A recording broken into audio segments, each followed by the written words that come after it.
हमारे ब्रह्मांड में समय के साथ बदलाव होता रहता है। आज हम जिस सोलर सिस्टम को देखते हैं, ये ना तो पहले ऐसा था और ना ही भविष्य में ऐसा रहने वाला है। ये भी समय के साथ पूरा बदल जाएगा। आपको शायद ये बात दिलचस्प लगे, क्योंकि हर सेकंड हमारा सूरज अपना 40 लाख टन का द्रव्यमान खो देता है। अभी जब आप ये वीडियो देख रहे हैं, इतने में हमारा सूरज 2.4 बिलियन टन हल्का हो जाएगा। अब से करीब 500 करोड़ साल बाद सूरज अपने हाइड्रोजन फ्यूल का लगभग पूरा उपयोग कर चुका होगा।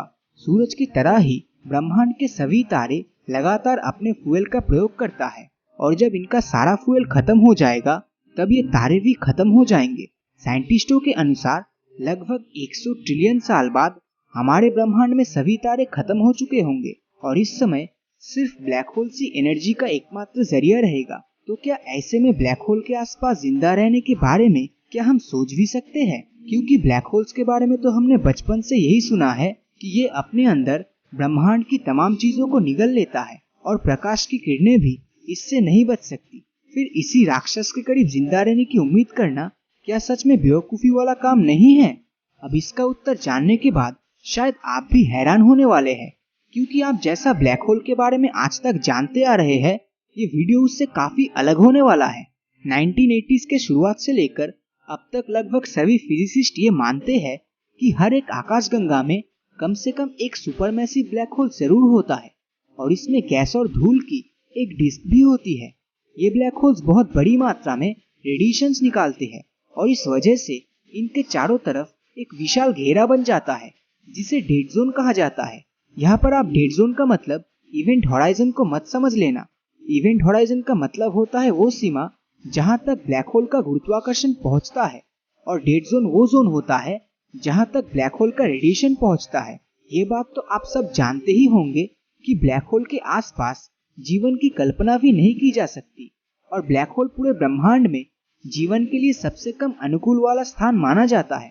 लेकिन हाल ही में की गई एक रिसर्च इसके बिल्कुल विपरीत साबित हुई है।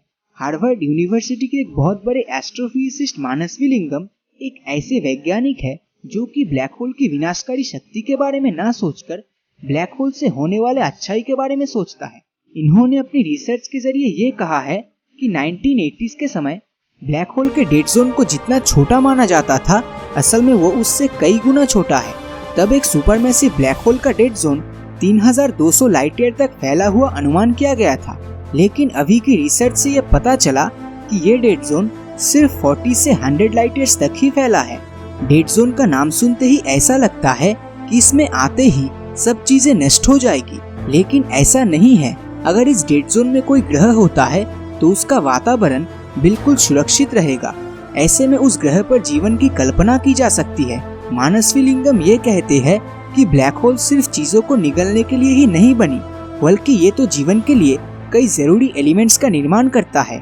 ब्लैक होल के डेड जोन तक जो रेडिएशन पहुंचता है, उससे किसी ग्रह का वातावरण नष्ट नहीं होगा, बल्कि इससे जीवन को प्रदान करने वाले एलिमेंट्स का निर्माण होगा, जिनसे बाद में प्रोटीन, लिपिड और डीएनए का भी निर्माण हो सकेगा, और ये सब जीवन के लिए बहुत जरूरी है। इन सब बातों से ये साबित होता है कि ब्लैक होल वैसी चीज नहीं है जैसा हम सोचते हैं, बल्कि ये तो जीवन का निर्माण करने वाले कई तत्वों को जन्म देता है। लेकिन इसमें बस एक कंडीशन होना चाहिए, और वो ये कि ब्लैक होल से किसी प्लेनेट की दूरी एक निर्धारित हैबिटेबल जोन के अंदर होगा। तो ब्लैक होल के आसपास के ग्रहों पर बहुत ही अच्छा वातावरण हो सकता है और उसमें जीवन की संभावना भी हो सकती है। ऐसे ही कुछ कॉन्सेप्ट इंटरस्टेलर नाम के एक साइंस फिक्शन मूवी में भी दिखाया गया था, जिसमें ब्लैक होल के आसपास 3 हैबिटेबल प्लैनेट्स को दिखाया जाता है और उन पर भविष्य में इंसान की जेनरेशन को आगे बढ़ाने की कोशिश की जाती है। आइए अब हम जानते हैं कि ब्लैक होल के आसपास अगर कोई ग्रह हुआ तो उनका वातावरण कैसा होगा, वहाँ की दुनिया कैसी होगी। बर्टो ऑब्जर्वेटरी के एस्ट्रोफिजिसिस्ट के अनुसार अगर किसी सुपरमैसिव ब्लैक होल के आसपास प्लैनेट्स होते हैं तो वो 8 या 9 में नहीं, बल्कि उसकी संख्या लाखों में हो सकती है। ऐसे में अगर वहाँ पर कोई सिविलाइजेशन होती है तो वो अपने आप को बिल्कुल भी अकेला महसूस नहीं करेगा। मेरे कहने का मतलब ये है कि जैसे हम इंसान अपने जैसे किसी एलियन को ब्रह्मांड में खोज रहे हैं, पर हमें अभी तक पृथ्वी के बाहर कोई और प्रजाति का जीव नहीं मिल पाया। लेकिन ब्लैक होल के आसपास रहने वाले जीवों के लिए ऐसा नहीं होगा, क्योंकि ब्लैक होल के चारों तरफ हजारों हैबिटेबल प्लैनेट्स होंगे, जिनमें से कई प्लैनेट्स पर जीवन भी होगा।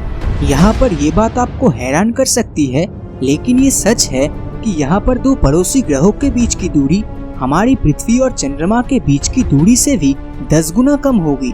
ऐसे में उन ग्रहों पर रहने वाले जीवों के लिए उनके आसमान का नजारा बहुत सुंदर होगा। वो उनके आसपास के ग्रहों को खुली आंखों से आसमान में आराम से देख पाएंगे। मगर यहाँ हम बात कर रहे हैं कि ब्लैक होल के पास के ग्रहों के बारे में, जिसका वातावरण बहुत अच्छा होगा। लेकिन अगर आपने इंटरस्टेलर मूवी देखी है तो आपको पता होगा कि उस मूवी में ब्लैक होल के पास जिन प्लैनेट्स को दिखाया गया था उनका वातावरण बहुत ही ज्यादा खतरनाक था। इस फिल्म में दिखाया गया है कि एस्ट्रोनॉट्स ब्लैक होल के पास 2 ग्रहों पर जीवन की खोज के लिए जाते हैं और वहाँ पर उन्हें अच्छे वातावरण की वजह खतरनाक सुनामी, बर्फ के बादल और ऑक्सीजन की कमी देखने को मिलती है, जो कि इंसानों के लिए बिल्कुल भी अच्छा नहीं है। लेकिन मैं आपको एक बात बता दूं कि ये एक मूवी थी और ग्रहों की भयानक सुनामी जैसे कंडीशंस उन प्लैनेट्स पर अप्लाई होती है जो ब्लैक होल के कुछ ज्यादा ही नजदीक है। ऐसा ग्रह जो ब्लैक होल के हैबिटेबल जोन में होगा, उस पर ऐसा कुछ नहीं होगा। उसका वातावरण इंसान जैसे जीवों के लिए बहुत ही अच्छा होगा। एक और इंटरेस्टिंग बात, शायद आप में से बहुत लोगों को पता होगा कि ब्लैक होल में टाइम डायलेशन होता है, मतलब ब्लैक होल के नजदीक समय धीमा गुजरता है। मान लीजिए ब्लैक होल के पास 2 प्लैनेट्स हैं, एक प्लैनेट ए और दूसरा है प्लैनेट बी। प्लैनेट ए ब्लैक होल के बहुत नजदीक होता है और प्लैनेट बी ब्लैक होल से थोड़ा दूर। ऐसे में प्लैनेट ए पर समय बहुत धीमा गुजरेगा और प्लैनेट बी पर प्लैनेट ए के मुकाबले समय थोड़ा तेजी से गुजरेगा। मानसवी लिंगम द्वारा की गई इस रिसर्च से ये साबित होता है कि वास्तव में ब्लैक होल को जितना विनाशकारी और भयानक माना जाता है, असल में ये वैसा नहीं है, बल्कि ब्लैक होल्स जीवन प्रदान करने में काफी अहम भूमिका निभा सकती है। और अगर भविष्य में हमारी ह्यूमन सिविलाइजेशन जिंदा रही तो हम भी ब्लैक होल के ऑर्बिट के किसी प्लेनेट पर रह पाएंगे। जब 100 ट्रिलियन साल बाद ब्रह्मांड के सभी तारों का अंत हो जाएगा और सिर्फ ब्लैक होल ही बचेगा, उस समय अगर हमारी मानव सभ्यता अस्तित्व में रहता है तो हमें जिंदा रहने के लिए ब्लैक होल का ही सहारा लेना पड़ेगा। और शायद जिस तरह हम आसमान में आज के समय सूरज को देखते हैं, क्या पता भविष्य में हम इंसानों को उसकी जगह इन खूबसूरत ब्लैक होल्स को देखने का मौका मिले। लेकिन ऐसा होने में अभी बहुत सारा समय बचा है और ऐसा भी जरूरी नहीं कि 100 ट्रिलियन साल बाद हमारी मानव सभ्यता अस्तित्व में रह पाए, क्योंकि इंसानों का इतने समय तक जीवित रह पाना लगभग नामुमकिन है। तो क्या भविष्य में इंसान ब्लैक होल्स के करीब जिंदा रह पाएगा या नहीं? अपनी राय नीचे कमेंट करके जरूर बताएं। और अगर ये वीडियो आपको अच्छा लगा हो तो इस वीडियो को लाइक और अपने दोस्तों के साथ शेयर करना मत भूलना। और अगर अभी तक आपने हमारे चैनल को सब्सक्राइब नहीं किया है तो सब्सक्राइब करके नोटिफिकेशन बेल को ऑन कर दीजिए, क्योंकि मैं ऐसे ही वीडियोस हर हफ्ते लाता रहता हूँ। तो मिलता हूँ आपसे अगले वीडियो में, और हमेशा की तरह थैंक्स फॉर वॉचिंग।